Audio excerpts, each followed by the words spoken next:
नमस्कार दोस्तों, आपका मेरे चैनल आदि अनादि अनंत कथा में स्वागत है। दोस्तों, आज हम एक बड़ी ही इंटरेस्टिंग टॉपिक के बारे में बात करेंगे। आपने सुना होगा कि प्रार्थना और मेडिटेशन, ये दो चीजें, क्या इनमें वाकई में कोई अंतर है या ये दोनों ही समान है?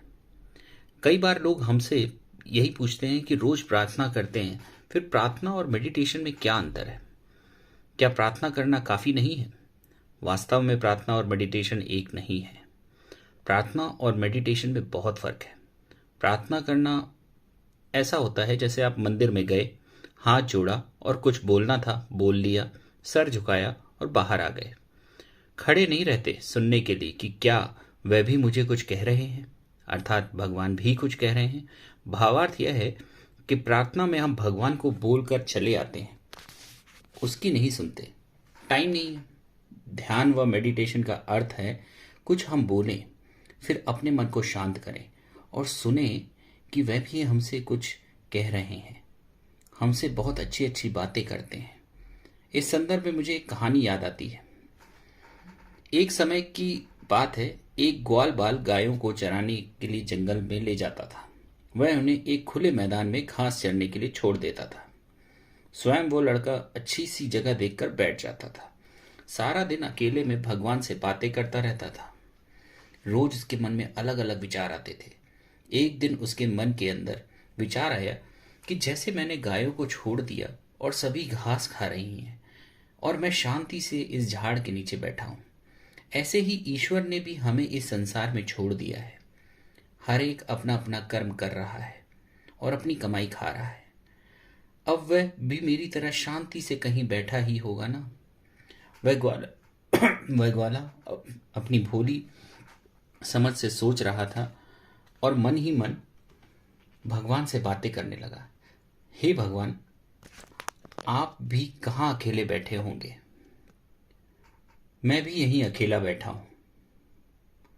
मुझे तो पता नहीं कि आप कहाँ हो, लेकिन आपको तो पता है कि मैं यहाँ हूं। क्यों नहीं थोड़ी देर के लिए आप यहाँ आ जाते और हम साथ बैठेंगे, कुछ बातें करेंगे, गपशप करेंगे, टाइम पास करेंगे।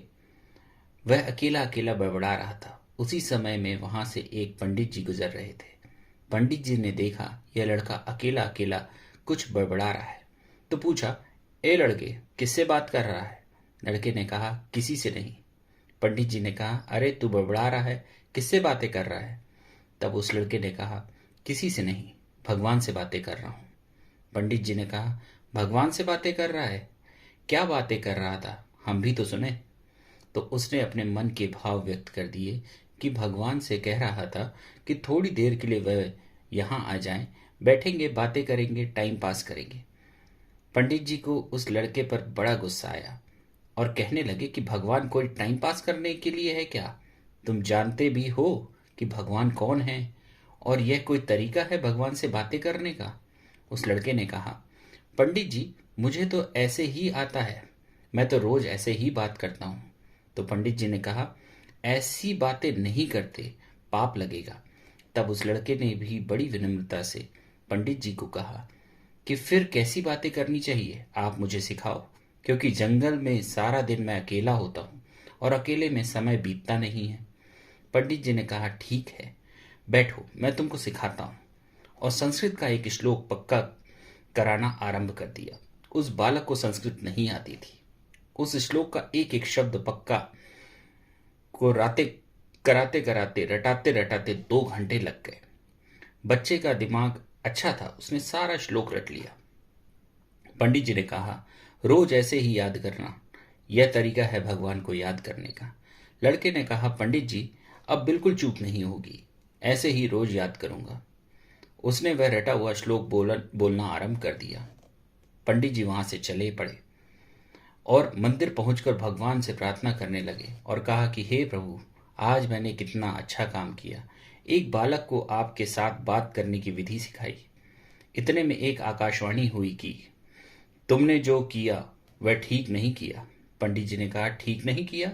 क्यों प्रभु? तब उस आकाशवाणी से सुनाई दिया कि वह बच्चा रोज जंगल में आता है, कभी क्या बात करता है, कभी क्या।